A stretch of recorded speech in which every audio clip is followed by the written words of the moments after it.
Que faire face à la critique? C'est le sujet du podcast de ce jour.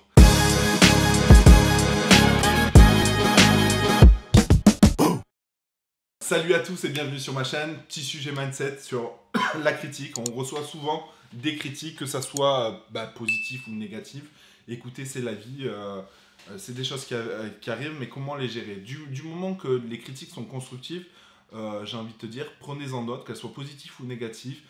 Prenez-en note pour progresser, tout simplement, pour progresser, pour rectifier le tir. Et ça, c'est quelque chose de super important. La critique, c'est ce qui va vous permettre d'évoluer et d'avancer du moment qu'elle est constructive. Après, il arrive d'avoir des critiques négatives, sont méchantes, pas forcément fondées ou pas, peu importe. Et j'ai envie de vous dire, comme le dit Fabien Dessin, je vous invite à suivre sa chaîne YouTube parce que c'est quelqu'un qui dit des choses qui sont sensées selon moi.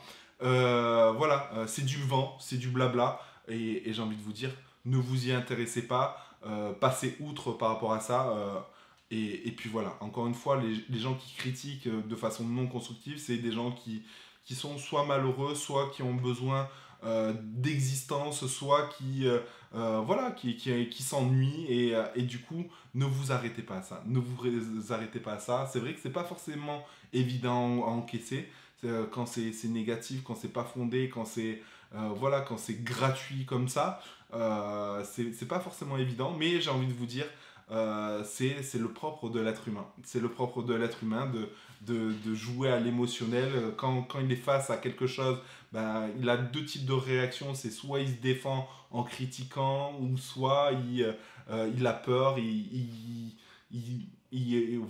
part, avec la peur, il se passe tout un tas de phénomènes que des fois parfois incompréhensibles. Dans tous les cas, la critique, c'est quelque chose qui va arriver tout le temps quand vous allez entreprendre. Ça peut arriver la critique d'un client parce qu'il n'a pas reçu sa marchandise. Il va vous traiter de voleur alors que il n'a peut-être pas lu les informations. La critique, elle va être par des membres de votre famille. Oui, tu n'y arriveras pas, tu n'y arriveras jamais, etc.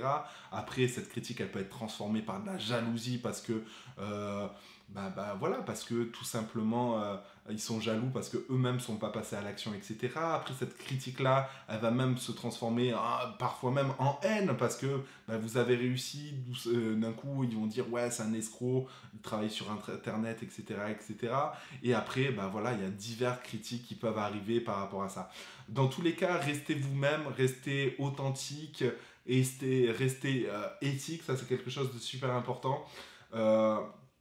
On peut tous faire des erreurs, tout le monde est humain, même moi j'ai déjà fait des erreurs, etc. Le but du jeu, c'est d'accepter ces critiques-là et d'avancer. Voilà, donc moi souvent dans ma vie, il m'est arrivé d'avoir des critiques sur diverses raisons, divers sujets. Est-ce que c'était fondé, infondé? Peu importe, moi j'ai envie de te dire, je m'en fous. Du moment que c'est constructif, j'en tiens compte et j'essaye tant bien que mal d'y arriver. Je pense notamment à une petite critique gentillette. Finalement, c'était gentillet. Le voilà que je dis sans arrêt dans mes vidéos. C'est vrai, je le dis souvent, je travaille dessus. Mais du coup, c'était une critique constructive qui avait rien de méchant. Et encore une fois, c'est quelque chose... C'est des critiques comme ça qu'il faut prendre et analyser et garder. Et après, tout ce qui est critique, je pense notamment à Mido, par exemple, sur moi, tu vois, voilà, j'ai des petits problèmes de peau, c'est la vie, machin, tout ça. Là, tu zappes, ou des critiques sur des on-dit, machin, tout ça. Tu zappes parce que les gens, tu vois, finalement, ils font pas preuve d'analyse et voilà, c'est dommage parce que au final, je pars du principe que toi, tu dois toujours continuer à avancer. Et voilà, encore une fois, comme le dit Fabien Dessin, c'est ta réussite, tu la mérites. Donc, je te la pique celle-là, Rouya. Et surtout, c'est du blabla, c'est du vent. Tu dois avancer coûte que coûte et tu t'en fous de ce qu'il y a derrière. Donc voilà. Si j'avais deux choses à rajouter sur cette vidéo-là, c'est que la première, c'est que avance parce que c'est important d'avancer, c'est important de pas écouter forcément ton entourage, etc. Ceux qui sont négatifs autour de toi, ça tu les zappes direct et ça sert à rien de te prendre la tête. Pour zapper direct, c'est simple, tu occultes tous les messages que tu peux recevoir, tu te concentres, tu restes focus sur ton boulot, et puis basta. Voilà, tu restes focus sur ce qui est important pour toi, et le reste, tu l'ignores, et tu verras que tu t'en porteras pas plus mal. Et la deuxième chose, ben voilà, j'ai fait 2 petites dédicaces à Fabien Dessin. Je vous invite à regarder sa chaîne YouTube, tout simplement. Vous tapez Fabien Dessin. C'est un gars qui mérite, qui parle un peu de plus en plus de mindset et qui mérite d'être suivi. Et du coup, je vous invite à le faire. Sur ce, je vous dis à bientôt dans une prochaine vidéo. Ciao!